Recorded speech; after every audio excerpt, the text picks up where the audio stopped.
Hey there, I'm gonna do a quick hangout today just on an article I came across today. And as you know, I'm into linguistic issues, and there are certain established principles and approaches to these things, just like there's a scientific method, there are methods of interpreting text, and these are not evil methods, they're actually good ones that were made from observations that people made. They can, just as you can observe the world around you, you can also observe how people spoke and wrote and when and what materials they used and all sorts of things. And often this sort of a disciplined approach to finding truth is lacking in the conspiracy realm. But so I like to look at articles usually people skim over. And first, I'm going to give a couple of scriptural backgrounds that have to do with water and the world that God made, because it's just, the main topic of the article is going to be about whether it's a circle and corners and all that. But the fact is that we can't dismiss the water, because that has to do with lensing, which is something I've gone over before with the sun videos on my cosmology playlist. So you might want to look at that later if you haven't seen it. And I'm going to get right into just reading a couple of passages. Like I said, first of all, with Genesis here, in the beginning, God created the heavens and the earth. The earth was formless and empty. Darkness was over the surface of the deep, and the Spirit of God was hovering over the waters. And God said that there would be light. There was light. God saw the light was good, separated light from darkness, called the light day, darkness night, evening, morning, day one. This is that solar day kind of a language. That does not mean epochs. You don't say evening, morning, day one and mean 1,000 years or 1,000,000 years. And God said, let there be a vault or span or expanse or firmament. Firmament is the Latin word that, people have gone all over that before. I'm not really going to concentrate on that right now as far as what it's made of, but let there be a vault between the waters to separate water from water. So God made the vault and separated water under the vault from water above the vault. And it was so God called the vault itself sky, and there was evening and there was morning the second day. And God said, let the water under the sky be gathered in one place, let dry ground appear. God called the ground land, and the waters he called seas, and God saw that it was good. And later on, if you read in the chapter, it shows that the sun, moon, and stars are in the sky, in the firmament. And so that's got a lot of implications I think I've gone over before, and lots of other people have. But mainly the emphasis here is on the water, where it is. It's above and below, and it's around the land. There's land in one place and water in another place. And so this is how the Bible begins. This is how God, not the mechanics of God, how he made it. He spoke, but water is the primary ingredient here, and land is under it, but it's hidden, and it only comes to our awareness by pulling back the water, so to speak. So anyway, emphasis on water. And then we look at this passage in 2 Peter.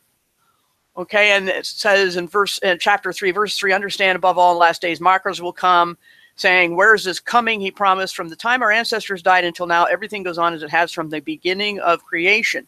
For they are deliberately ignorant of this, that the ancient heavens and earth were made out of water and held together in water by the word of God. The world at that time was destroyed by the flood, but the current heavens and earth have been reserved by that same word to be burned, being kept for the day of judgment and the destruction of irreverent people.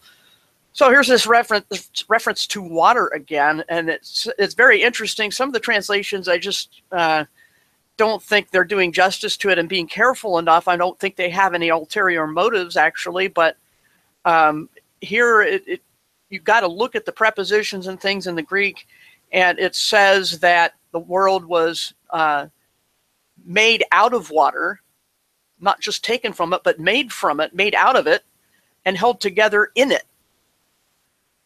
Okay? So picture a bubble in the water, just under, surrounded by water on all sides, that the whole earth realm, its earth and its sky, its firmament, dome, whatever you want to call it, is like the whole of it forms a sphere, a bubble, okay? But this is about as close as you'll ever get to a hollow earth theory, that there's a hollowed out place, a hollowed out sphere in whom, some vast amount of water, and there's this little bubble inside, and the bubble is divided in half, top and bottom, the bottom half being the earth and the top half being the sky. That's what I'm picturing here with all this. And then we get to this article I read this morning that goes into more detail about Hebrew words, and there's not enough time spent on actually going over this kind of research. And I know that type's a little bit small. Let me see if I can blow that up a bit. But it's a pretty interesting thing, and I thought I'd just kind of wade through that, pun intended. This one starts out with, and it will go into extra biblical sources as well. Starts with the Bible, Isaiah 40:22. The circle of the earth is very controversial. There's 5 main views of this phrase. The first says that the word circle means sphere, indicating the earth is a sphere. This view seems most unlikely, since we have already, they put that in 2 words, I don't know why, already seen that the Hebrew word GH, I'm just going to read it the way it looks there, means circle. And it seems very remote that it means sphere because of the context, and there is a better Hebrew word for sphere, RWD. In Isaiah 22:18, the word RWD is translated ball. If the Septuagint, LXX, translator understood GH as sphere, they would have used the Greek word spheroides. I could read it better in actual Greek letters. I'm not used to, there's different ways to represent Greek. But anyway, a sphere kind of a word in Greek. Plugging the meaning of sphere into every passage that GH occurs will result in awkward interpretations. So there's that consistency issue again, with people cherry picking in order to force fit one meaning or the other into the Bible or any other text for that matter, but they usually do it to the Bible. Anyway, so we've seen that this article, which doesn't seem to be from any kind of flat earth site, it's a Bible and science site, BibleandScience.com, links in the description. And it's showing that the word in Isaiah 42 does in fact mean circle and not sphere, because of ball, as I've gone over in other videos, is something you can throw. And they didn't have frisbee, so don't, you know, it's not a discus, it's a circle. Okay, so, and then they go on. The second interpretation is that the earth, because there's 5, the second interpretation is that the earth is a round, flat disk. Although the ancient world thought the earth was round and flat, this phrase seems to refer to the shape of the vaulted heavens above the earth, from which the inhabitants look like grasshoppers. Okay, this is just one of 5 views. The third view, which is set forth by Seybold, apparently a scholar, is that circle refers to the ring of the ocean that surrounds the earth. This is mainly based on the supposed meaning of the word guros used in the Septuagint for GWH, the Hebrew word, whatever it is. The fourth interpretation is that circle refers to the vault-like sky over the earth. This seems to be partly right, as well as the next view where circle refers to the horizon. It may be best to combine these 2 views so that circle refers to the circle of the horizon that arches up over the earth. From the top of this dome, God looks down to see the inhabitants of earth as small as grasshoppers. In the latter part of the same verse, Isaiah 40:22, the heavens are described like a curtain and a tent. There seems to be a descriptive parallelism of the heavens in this poetic verse. That's how they did poetry back then. They did these parallel lines. They didn't rhyme necessarily. They were 2 different ways of expressing the same thought. That's what they mean by parallelism. And so you can't just take one or the other, because some will do that. They'll take only the dome shape or only the flat shape of the sky, and you have to have both of them because it's a parallelism, and you can't split that apart. So that would be a violation of rules of interpretation and context, and the use of ancient, you know, how ancients thought and did things and expressed things. And yet, even with a tent that is stretched out, you usually, you know, a tent is something of 3 dimensions that you take shelter in. And so it could refer to just a flat roof, but who makes a tent with a flat roof? So those are all questions we have to ask ourselves when we see these terms. Another scholar, Stadelman, states that GWJ refers to the horizon, which was the boundary between earth and heaven, and indicates how the heavenly dome was linked with the earth. Job 26:10, GWJ is the boundary between light and darkness. It is the circular line that separates the light of heaven from the darkness under the ocean and earth. In the ancient world, the horizon prevented the earth from being flooded by primeval waters by holding the sky and the earth firmly together, like a clamshell. In Job 22:14, it seems like the GWJ is more than the horizon and includes the vault of heaven as well. This seems to be the case in Isaiah 40:22 as well. Therefore, GWJ is the part for the whole of heaven in certain passages in Job and Isaiah. This would be called the synecdoche of the part, and this scholar's name is Bullinger, and this is a linguistic technical term and how to interpret things that are not based upon a prejudice, but on a careful study of how the ancients expressed things. And so a synecdoche, you can look that up, and is a small piece of the whole, but it goes with the whole nonetheless. You can't extract it from there. So they're saying that these terms cannot be dissected the way most people do when they pick a term out of the Bible. They'll ignore the context, ignore that it may be part of a parallelism, ignore that it's a synecdoche of the part, and ignore all that stuff. It is a holistic picture. Okay, all of these terms have to go together. They can't be just cherry picked. Isaiah 66:1 says, "Thus saith the Lord, the heaven is my throne, the earth is my footstool." The imagery of Isaiah 66 and 40 shows clearly that GWJ means the vaulted heavens. Delitzsch translates Isaiah 40:22 as follows: "He who is enthroned above the vault of the earth, and its inhabitants resemble grasshoppers, who has spread out the heavens like gauze and stretched them out like a tent roof to dwell in." Okay, how do you stretch out a tent roof? Usually the quintessential tent shape is a triangle top, okay, or pyramid-like, but mostly a triangle. You have a square piece of cloth, and you put up, the sides, the walls, and then you put a higher roof so that the rain will run off. If you made it flat, it would sag, and leaves and rain and things would collapse the tent. Just, an assumption, but a valid one, I think, because these people lived in tents a lot more than people today, and they knew you don't put a flat roof on a tent. So anyway, just something to consider. Isaiah 40:22, the verb, whatever that is, be question mark why. I think they had a Hebrew character there or something that didn't do well in HTML. To sit or dwell. The same verb and preposition lu is used in other Old Testament passages. Exodus 11:5, it says, "Pharaoh that sits upon his throne." Also Exodus 12:29. 2 Chronicles 18:18 says, "I saw the Lord sitting upon his throne." Psalm 2:4 says, "He that sitteth in the heavens." Psalm 123:1 says, "O thou that dwellest in the heavens." So all about dwelling and sitting and living and under something or in something.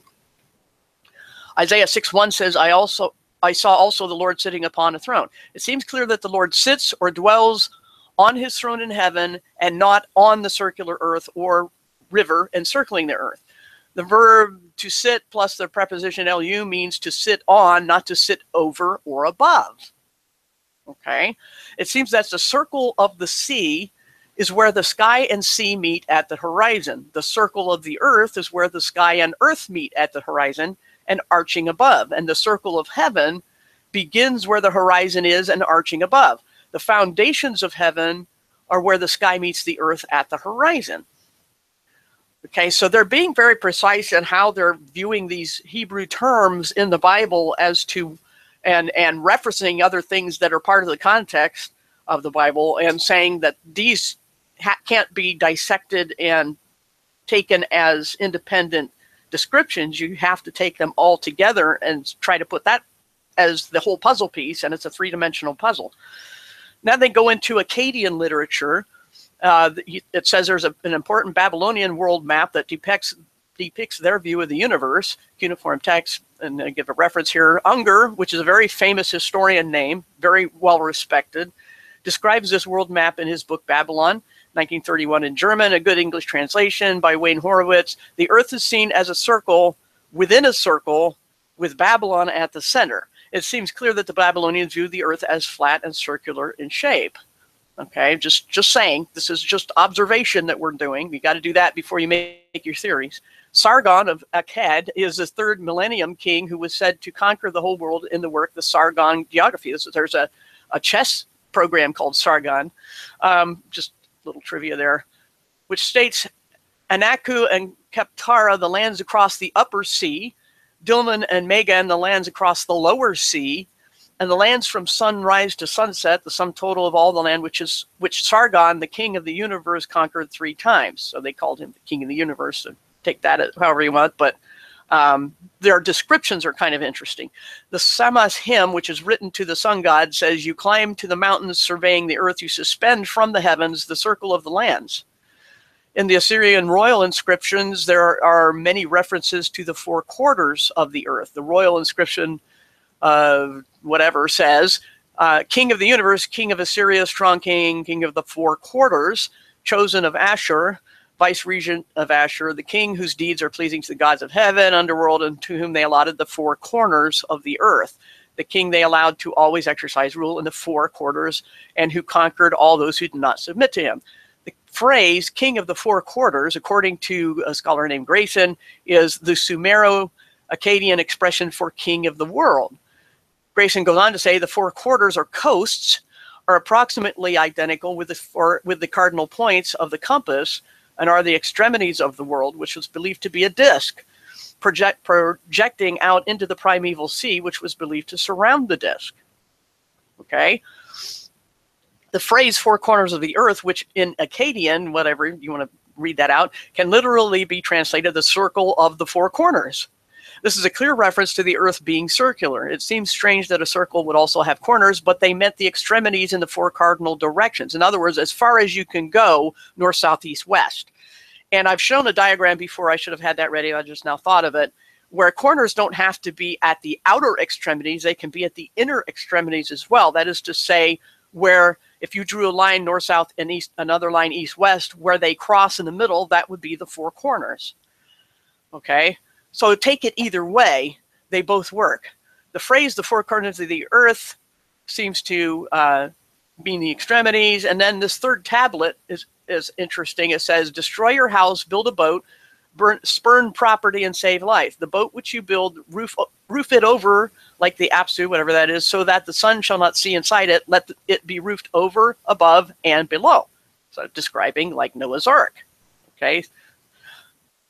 Atrahasis is told to build a boat because a flood is coming. The boat is to be built like the world. He is to build a roof above and below to keep the waters of the deep and the waters from heaven out. Atrahasis' world was completely surrounded by water. The firmament held up the heavenly waters, and the earth kept out the waters from the deep. The earth floated in a watery universe, which is not at all in conflict with what the Bible says in 1 Peter. Let me go back there real quick, where it says that the ancient heavens and earth were made out of water and held together in water by the word of God. Okay? In whatever Enuma Elish, the word world is like a shellfish or clam surrounded by an ocean of water. The world is shaped like a round clam with two halves. The upper half or vault is the firmament and the lower half is the earth.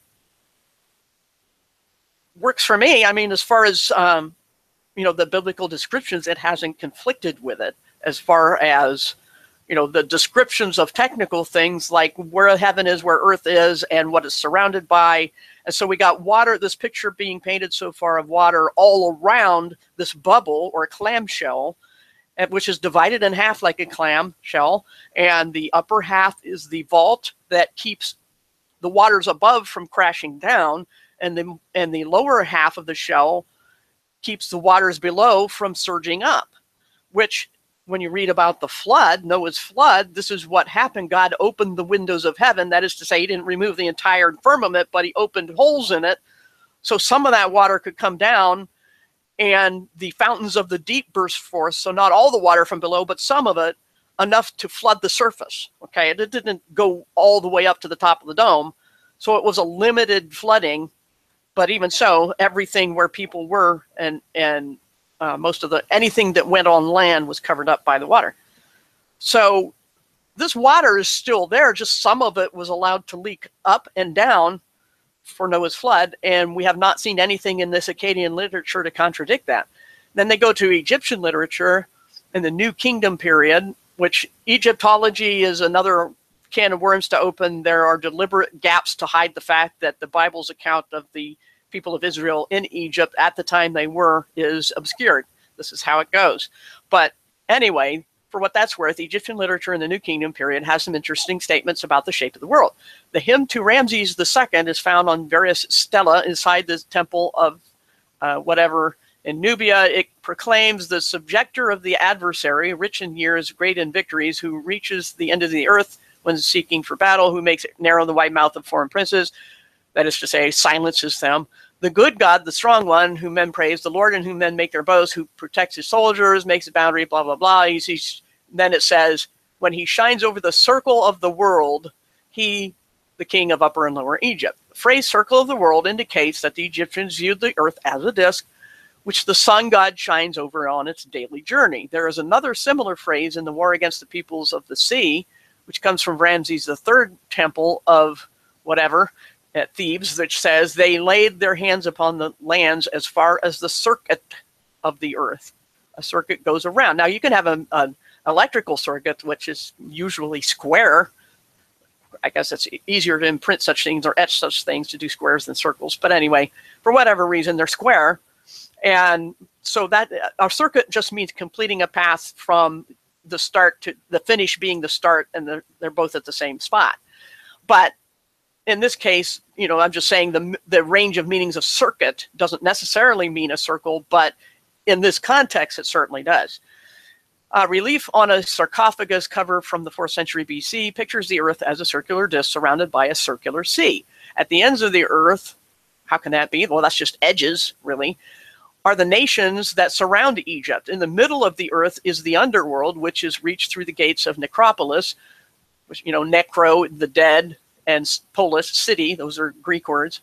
So there are 3 rings in this picture: the circle of the sea, the circle of the earth, and then the circle of the underworld. It's concentric circles. Okay. There is another much older picture of the circular earth surrounded by a circular sea, which dates back around 700 BC. Surrounding the sea were the mountains of the horizon, and beyond this circle, the heavenly ocean begins. So water beyond, like if people went to the ice ring that I keep hearing about, I think they're going to hit ocean after that. You know, lots more ocean, not necessarily more land, but more ocean. Surrounding the sea were the mountains of the horizon, and beyond this circle, the heavenly ocean begins. The heavenly ocean is called whatever, which means upper waters of Horus. The outermost circle may represent the firmament, which like a wall or dam that contained the heavenly ocean. So there may be, we have an inner container, the ice wall, and then an outer container where the dome actually reaches the earth. In other words, even if you went to the ice ring, you're not going to reach the dome, because then you'll find yourself facing another, probably much bigger ocean.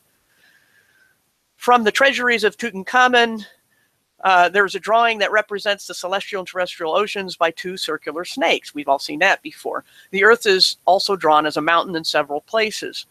In the book of Psalms, the earth and mountains are used as parallel terms, and they give the references in the Psalms. The Septuagint, LXX means Septuagint.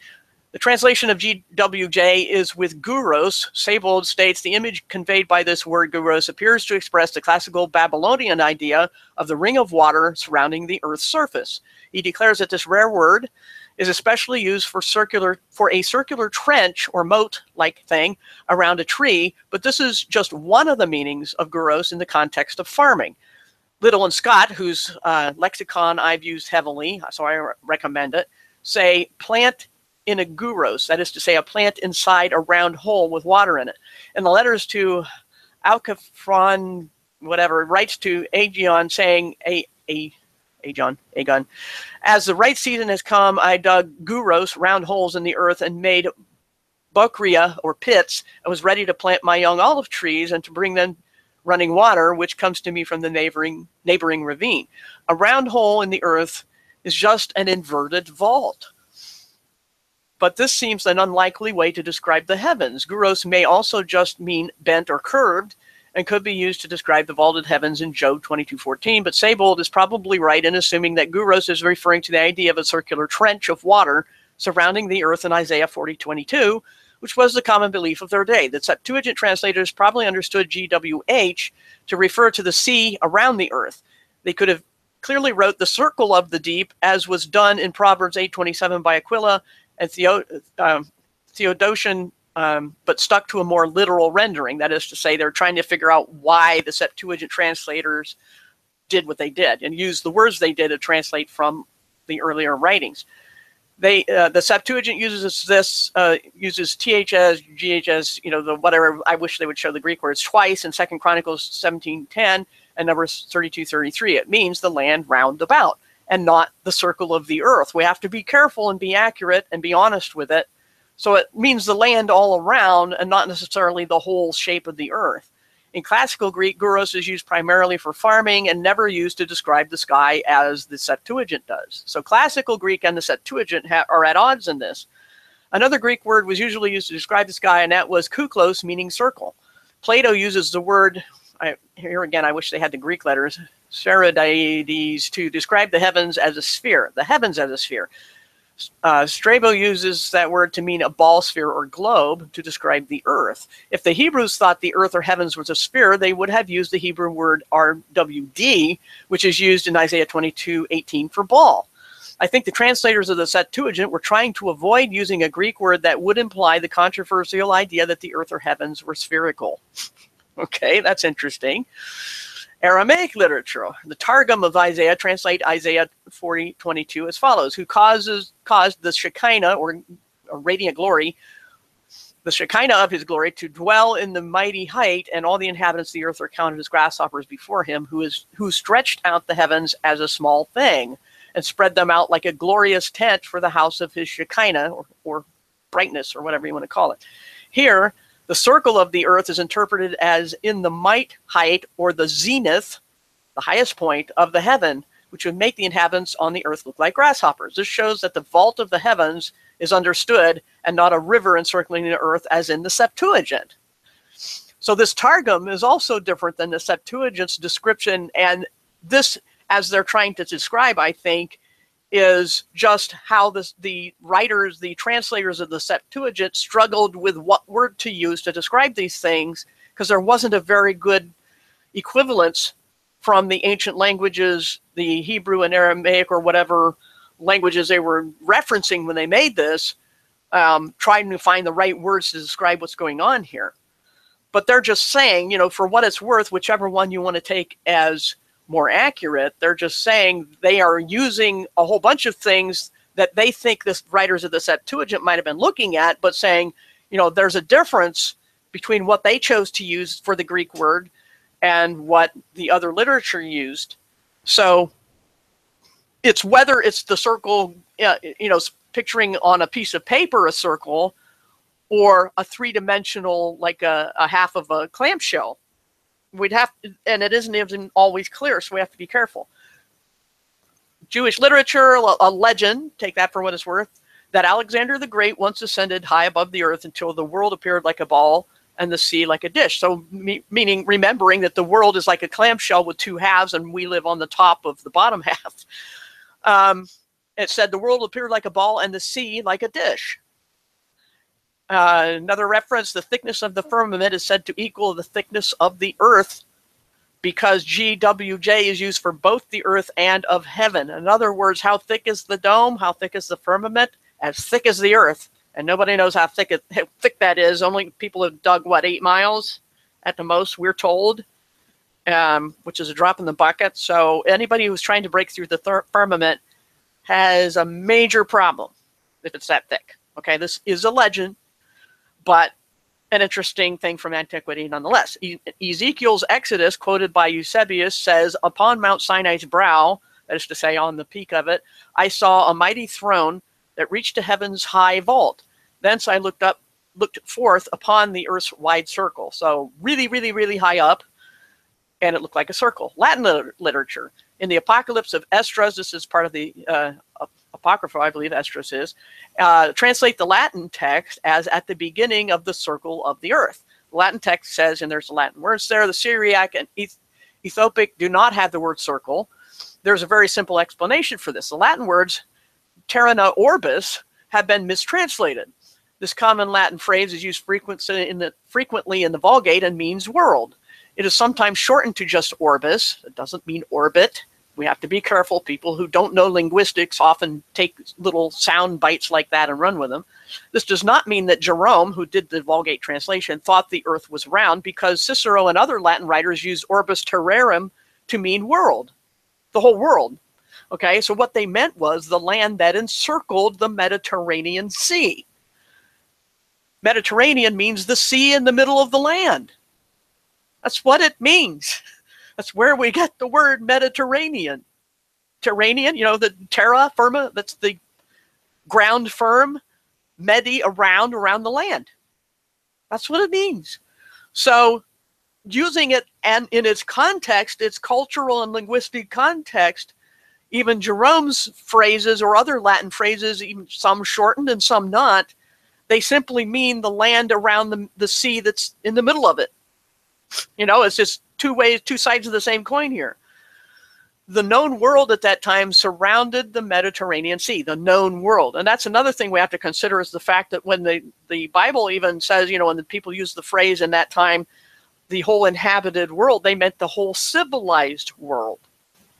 Okay? So the known world at that time surrounded the Mediterranean Sea. The Vulgate uses orbis terrarum 6 times in the New Testament, and orbis, just orbis, 2 times in the New Testament. The references mainly refer to the world or mankind and not the physical world, just like the Greek word cosmos. Cosmos means arrangement or system. And it's a metaphorical use. They had metaphorical uses just like we do when we talk about the world. We don't usually use world as a description of its scientific, its physical structure. We use world as the world of people, the world we live in. You know, they did the same thing with words. They would have literal and figurative words and you get whatever it is from the context. So this is true of Latin and any other language. They always also did the same thing. And so they're saying mainly refer to the world or mankind and not the physical realm. So because you have to study the context. When you can't just take little words like all the critics do. Church Fathers, St. Clement of Rome, in his epistle to the Corinthians about 95 AD. So this is right about just at or after the time that the Revelation was written that we're doing over at Flat Out Elected, briefly describes his view of the world as under the control of the Creator, which results in peace and enjoyment. He says the following in chapter 20, "The heavens are moved by his direction, obey him in peace. Day and night accomplish the course assigned to them by him without hindrance to one to another. The sun and the moon and the dancing stars," that is to say the wandering stars, the planets, that's what planet means, wanderer, "according to his appointment, circle in harmony within the bounds assigned to them without any swerving aside. The earth, bearing fruit in fulfillment of his will at her proper seasons, puts forth the food that supplies abundantly both men and beasts and all living things which are thereupon, making no dissension, neither altering anything which he has decreed. Moreover, the inscrutable depths of the abysses and the unutterable statutes of nether regions," that's to say the unseen areas or way far away, "are constrained by the same ordinances. The basin," what's a basin? It's a bowl of the boundless sea, gathered together by his workmanship into its reservoirs, passes not the barriers wherewith it is surrounded, but even as he ordered it, so it does. Just as parallel kind of with Enoch. "For he said, so far thou shalt come, and thy ways shall be broken within thee." And this is also a biblical statement. "The ocean, which is impassable for men, and the worlds beyond it are directed by the same ordinance of the master." What are the worlds beyond it? I'll leave that to your imagination. In this chapter, there is the common 3-layer view of the world: heaven, earth, and underworld. Surrounding the earth is the ocean, which man cannot pass. Beyond the ocean are cosmoi, the plural, worlds. It is not certain what is meant by cosmoi. So they were thinking that, this article is thinking the same thing I am. What do you mean worlds beyond? Okay, it's not certain what is meant by cosmoi. It may refer to the underworld and upper worlds. In other words, it doesn't mean infinite plane. It doesn't mean necessarily have to mean that there are other lands, because we've already seen that there is the heavenly ocean around whatever boundaries we have outside of our oceans, the earthly oceans. So they're thinking we're going in the wrong direction here. Where instead of being flatlanders, that is, and so to speak, we're going only in 2 dimensions. They're saying go 3 dimensions, go vertical with your other worlds idea. And it could, that's a little more support for this as far as their research goes, that these worlds are the worlds above and below, not worlds beyond on the same level that we are. Another one, St. Basil, says, "Those who have written about the nature of the universe have discussed at length the shape of the earth." So this is not a new question that anybody's been asking. "If it be spherical or cylindrical, if it resemble a disc and is equally rounded on all parts, or if it has the forth of a winnowing basket and is hollow in the middle, All of these conjectures have been suggested by cosmographers. Each one, that's just, you know, you can take apart that word. I won't do that right now. Each one upsetting that of his predecessor. In other words, people came along with new ideas and they can't all be true at the same time.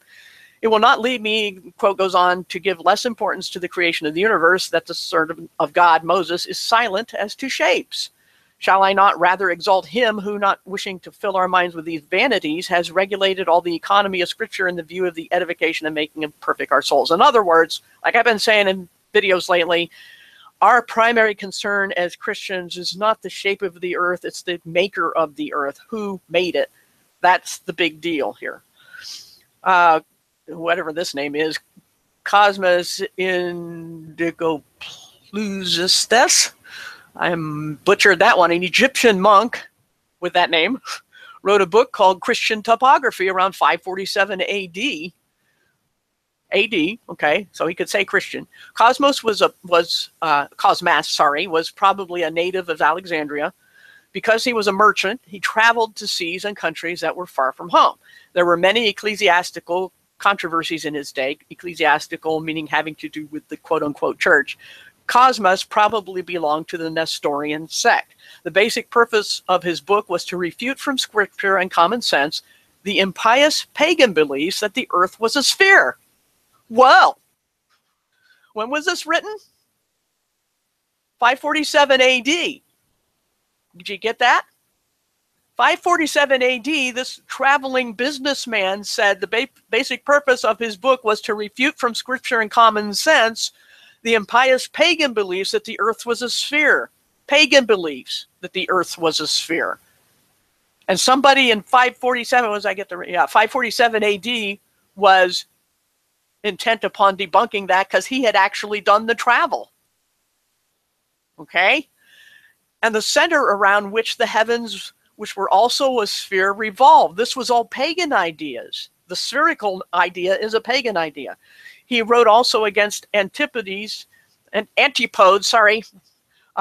which means that the people would be standing on their heads on the other side of the spherical earth. Nothing new, people. This is nothing new. But this is a very early writing. I mean, 547 AD, debunking the globe. Cosmas shaped the world through his literal interpretation of Hebrews 9:23-24, which says, "It was therefore necessary that the patterns of things in the heavens should be purified with these, but the heavenly things themselves with better sacrifices." And he's talking about the sacrificial system. "For Christ is not entered into the holy places made with hands, which are the figures of the true." In other words, what the temple was supposed to represent something in heaven, which are the figures of the true, but into heaven itself now to appear in the presence of God for us. So the tabernacle was a pattern of the universe. Okay? The tabernacle, this would be going to the square idea then. The tabernacle is divided into two parts by means of a veil. This symbolizes the division of the universe into two worlds, an upper and lower by means of the firmament. The table of shewbread with its waved border represented the earth surrounded by the ocean. Since the table was twice as long as it was wide and was placed lengthwise from east to west, the earth also, according to this, is a rectangular shape extending in length from east to west, twice as long as it is wide. Okay? The surrounding ocean is unnavigable and is surrounded by another earth, which is the seat of paradise and the abode of man until the flood, when Noah was carried over to this earth. Talking about Noah's flood. McCrindle, some scholar, I guess, summarizes Cosmas, this guy from 547 AD, shape of the world by saying, "The heavens come down to us in four walls, which at their lower sides are welded to the four sides of the earth beyond the ocean, each to each. The upper side of the northern wall, at the summit of heaven, curves round and over till it unites with the upper side of the southern wall and thus forms in the shape of an oblong vault the canopy of heaven, like a tent." Tents are usually square or oblong, which Cosmas likens to the vaulted roof of a bathroom. This vast rectangular hall is divided at the middle into two stories by the firmament. which this serves as a ceiling for the lower story and a floor for the upper. The lower story is this world where men and angels have their abode, interesting, and angels, until the resurrection. And the story above is in heaven, the place of the future state. And I might stop here and just add, what about the New Jerusalem? How is it described? We're going to get into that later at Flat Out Elected when we talk about toward the very end of the Revelation series about the New Jerusalem. It has a very interesting description, which I got popping into my head while I'm reading this. And I haven't even read this before. I haven't read the whole thing. I just read the first part of it and said, man, I got to share this. This is interesting. It's still getting better. From Isaiah, which says that the heaven is his throne and the earth is his footstool, he deduced that the earth must be at the bottom of the universe, founded on its own stability. Therefore, in Job 26:7, it says, he hangs the earth upon nothing. It's not hanging. It's sitting. It is the Lord who holds up the earth. Cosmas believed that the heaven was light and tended upward, while the earth was heavy and tended downward. Density and buoyancy, I guess. I don't know. By binding heaven and earth together, they would both naturally support each other. He then describes the heavens like an oblong vaulted vapor bath, for it says in Isaiah 40:22, he who had established heaven as a vault. Cosmas always quotes from the Septuagint. He seems to ignore the phrase the circle of the earth, since he views the earth as a rectangle. The Septuagint mistranslates the Hebrew word for veil as vault.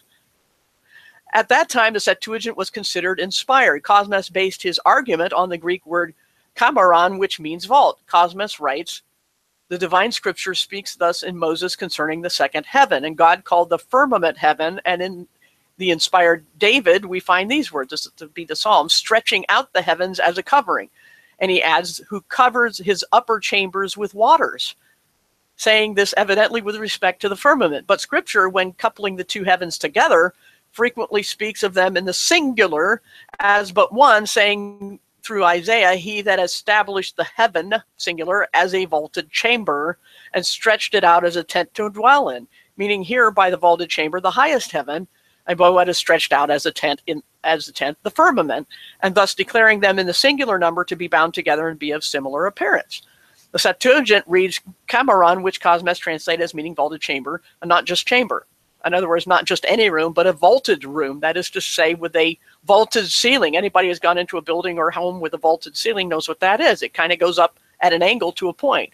It's not necessarily a curve. In Isaiah 40:22b, kamaron means arch, vault, vaulted room in the Greek. The Vulgate has whatever that Latin stuff is. I should learn Latin someday, which means who stretches out the sky is nothing. The Hebrew word is qd, meaning curtain. Cosmas quotes David in Psalm 104:2-3, saying, stretching out the heaven as a curtain, and indicating still more clearly, he says, who lays the beams of his chambers in the waters. Now, when the scripture speaks of the extremities of heaven and earth, this cannot be understood as applicable to a sphere. The plot thickens. Isaiah again says, thus saith the Lord, he that made the heaven and pitched it. Isaiah 42:5, the curtain refers to the firmament. Cosmas quotes Isaiah 45:18, which says the Lord God who made the heaven fixed it, which means the heavens are not revolving as the Greeks thought. There you go, not revolving. Okay, here again, the ancients, and especially this guy as early as this 547 AD, is saying this whole sphere idea is an anti-God idea, and they've gone on and on with all the supporting documentation for that. And Cosmas says that, not just the Greeks thought it was revolving. This was a Greek idea. Cosmas states that the Babylonians were the first ones to say that the heavens were a sphere, and that they were the first to be taught through Isaiah the prophet that it is not a sphere but a vault. Babylonian religion again. Okay? Above this, about the second day of creation, Cosmas quotes Severinius, the bishop of Gabula, who explains he made the heaven not the one above, but the visible heaven, which he crystallized from the waters like ice. Here we get into the crystal theory. This is everything rolled into one, this document. You guys got to read this, because it's going to take more than one reading. This is my first reading. Thereupon a solid ice-like substance was produced in the midst of the waters, which made lighter the upper half of the water and left the other half underneath. Isaiah testifies where he says the heaven was made firm and solid as smoke. Solid as smoke? The heaven was crystalline. having been consolidated from the waters. But since it was to receive the flame of the sun and of the moon and the countless hosts of the stars, and was entirely filled with fire, then in order that it might not be dissolved nor burned with the heat, he spread over the upper surfaces of heaven those sea-like expanses of water, with a view to soften and, as it were, to anoint the upper surface and thus render it capable of resisting the scorching heat of the flames. Wow. This also gets into the lensing issue, which is probably more complex than any of us realize. I've been talking to Dr. Zach about this. We're all trying to solve the problem of angles, and how tracking the sun by triangulation is pretty well fruitless and pointless and futile, because it's a lot more complicated than we think as far as what we see where it appears to be. And that we're never going to get the shape of the thing we're standing on by looking at that. Anyway, moving on. Cosmas takes everything in the Bible very literally. Cosmas in book 12 claims that many old pagan writers testify to the accuracy of the Old Testament. The Chaldean books of Berosus tells of King whatever who was warned by God to build a ship and escape the great flood. Noah is King Xisthros. So this name is actually referring to Noah. The genealogies with long lifespans are explained by counting days, not years, whatever, and are carefully correlated to the genealogies in Genesis. The Tower of Babel is also mentioned in Chaldean history. You would think so. I mean, that was the area. Cosmas also appeals to the philosopher Timaeus in Plato's book, typos all over the place in this thing, where he describes the earth as surrounded by the ocean. And then the ocean is surrounded by the more remote earth called Atlantis, which Cosmas calls paradise. It may be more accurate to say that Atlantis and paradise are big islands. In Timaeus, it says that the island is bigger than Africa. It seems that Cosmas, in order to add support to his views, quotes secular writers that agree with him and criticizes those writers that do not agree with him. So this guy was human too. Okay? So we got to keep that in mind as well, that people always take extra biblical writings as absolutely flawless and use it to try to debunk the Bible. But even people who are trying to support the Bible often do the same thing. We just have to remember we're all human, and that when we're looking at something that they're all trying to describe, it's of great value, but still can be flawed. And it depends on who you're going to listen to as well. So, take it all into consideration and don't get too bent about a different idea that somebody may have, but this goes in all directions. Everybody has to be respectful of the other person's view. And that includes a biblical view. Eusebius of Caesarea wrote a book called Preparation of the Gospel around 314 AD. So this is very early. He discusses different Greek philosophies, showing how some are similar to the Bible and how some are contrary. The following is a compilation of Greek views of the shape of the earth. Thales and the Stoics, the earth is spherical. Anaximander, I haven't heard of before, is like a stone pillar supporting the surfaces. Another guy like a table, another guy like a kettle drum, another guy like a disc in its extension but hollow in the middle.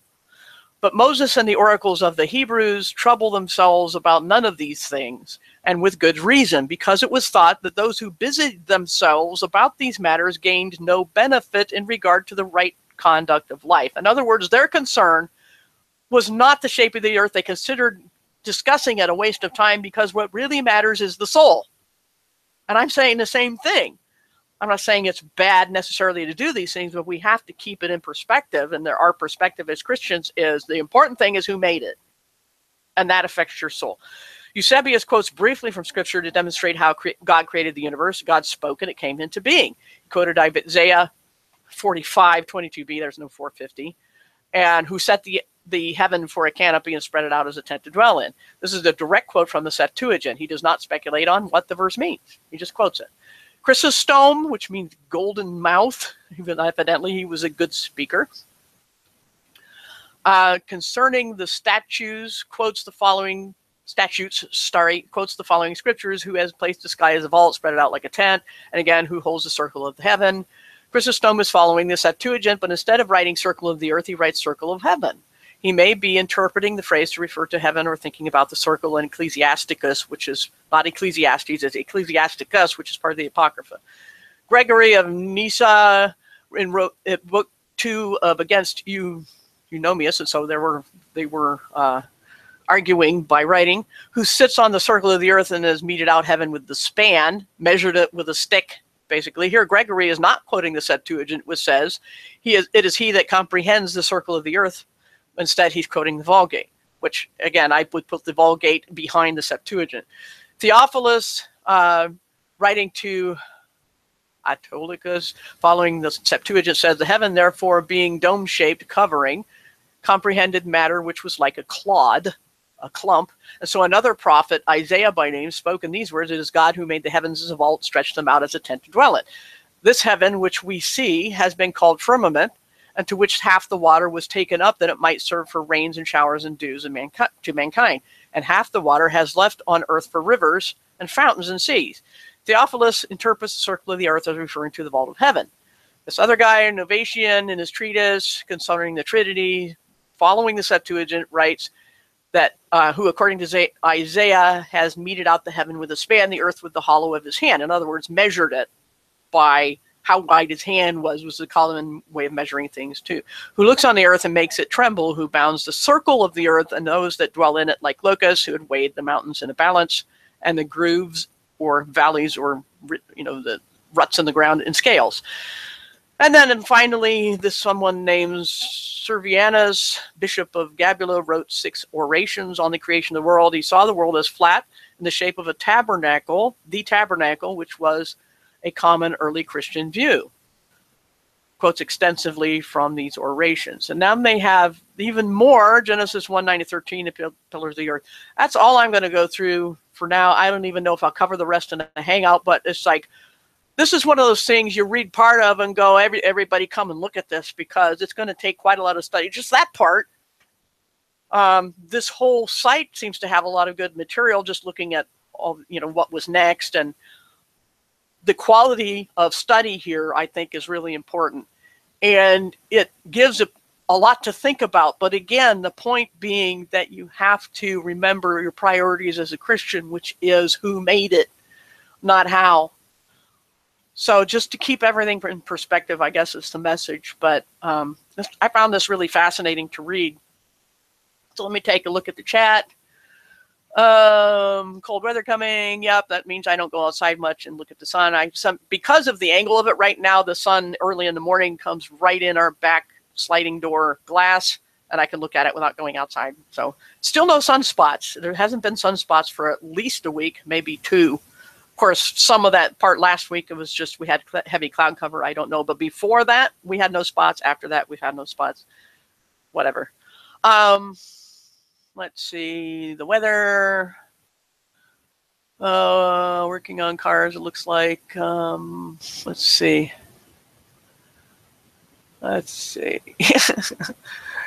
And I don't have very much hair on my head anymore. I have rather thin hair, and it's turning gray. But anyway, I've often said that when I get a really bad head cold and you have to blow your nose a lot, my brain's coming out. What is all this stuff? I mean, I can't possibly make that much to have to blow my nose all the time. It must be my brain. Losing my mind. Anyway, sorry about the visual. That's not the best thing. But anyway. Heaven, the place where God is, can't be a sphere because a sphere has an end. Again, it'll get really interesting again if we can remember this by the time, I don't know what week that'll be by the time we get to the end of Revelation. But I have already done my own series on Revelation, so you can skip ahead if you want. I also have my commentary that you can look at, and everything's linked in the description there. Let's see. Yes, protecting the innocent. That's funny. But it's interesting that the globe was a pagan idea. It really is. And that people are incensed about it very early on, before any councils and controversies with the Catholic Church got going. Let's see, flat and square, flat and round, all sorts of flatness, and that the round spherical thing we're standing on is not a biblical idea, not an ancient idea, but we consider Greeks ancient, so we have to keep that in line chronologically. So let's see things about China,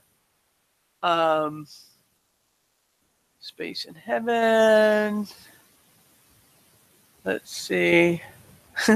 Yeah, this article is awesome with this information, and I think there's more there to look at. So everybody go looking and see what you find. Let's see. Yeah, that's a very nice thing to say about.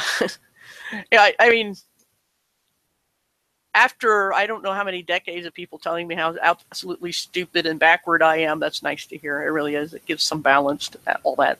People still say it, you know, idiotic Christians and all that. So, let's see. Yeah, Babylonians and Christians. I've got 2 videos on Babylon that make a connection. Or Catholics and Babylonians. There is a connection. Let's see. Yeah, I do have links in the description.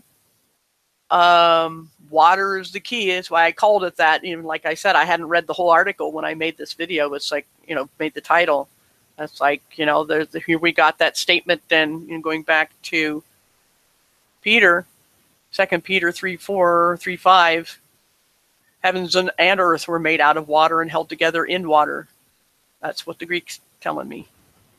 So yeah, we're a bubble in a vast ocean, and if anybody wants to escape and poke hole in the firmament that's as thick as the earth, good luck with that.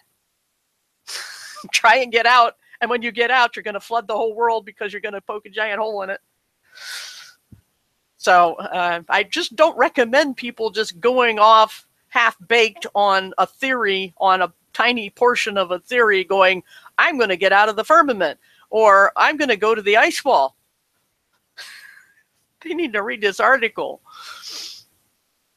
because there is no escaping it, and everybody knows it. And by trying to get us to escape, the so-called powers that be are trying to tell us to drown ourselves, essentially.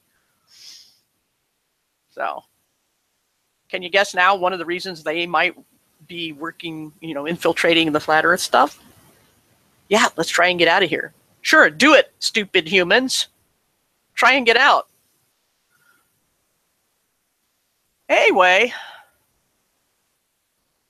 yep, time to just shift our focus, because if this stuff is telling us the truth, and I think it is, and if there's even room for disagreement on the exact shape, I think it can be assumed safely that there is no escaping, that you're not going to find anything you expect to find after the ice wall or above the firmament.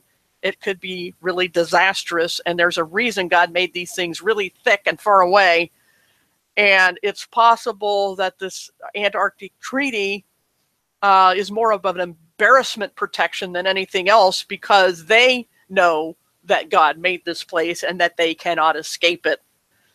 And they're embarrassed by the fact, and they don't want anybody to know that the stuff I was just reading in that article is the truth.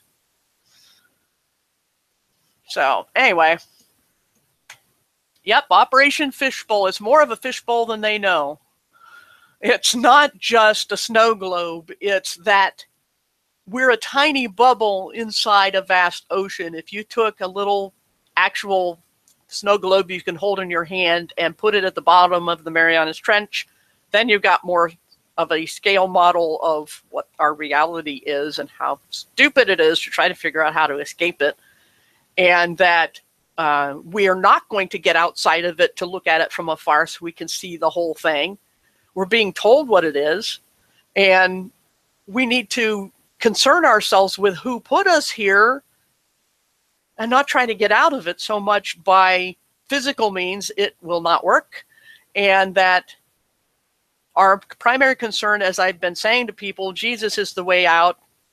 And people, you know, react with hostility when I say Jesus is the way out. People are looking for the way out of this place. I said Jesus is the way. Sorry, that's what it is. And they're like, oh, Jesus is a myth, blah, blah, blah. Jesus is BS, blah, blah, blah. And I'm like, and ironically, by someone whose name included the I, it's like, look him in the eye and say that, because he's in control and we're not, and he's God and we're not. So, excellent article. Spread it around, the link to that article or to this video if you want, because I went through it pretty fast, but people need to go over it. And I know the conference is still going on. Somebody, I forget what channel it was, had 3 parts of the conference, like the opening remarks, the opening lectures, And I found myself putting it on 1.5 or 2 times speed, going blah, blah, blah, blah, blah, blah, how I became blah, blah, blah, blah, blah.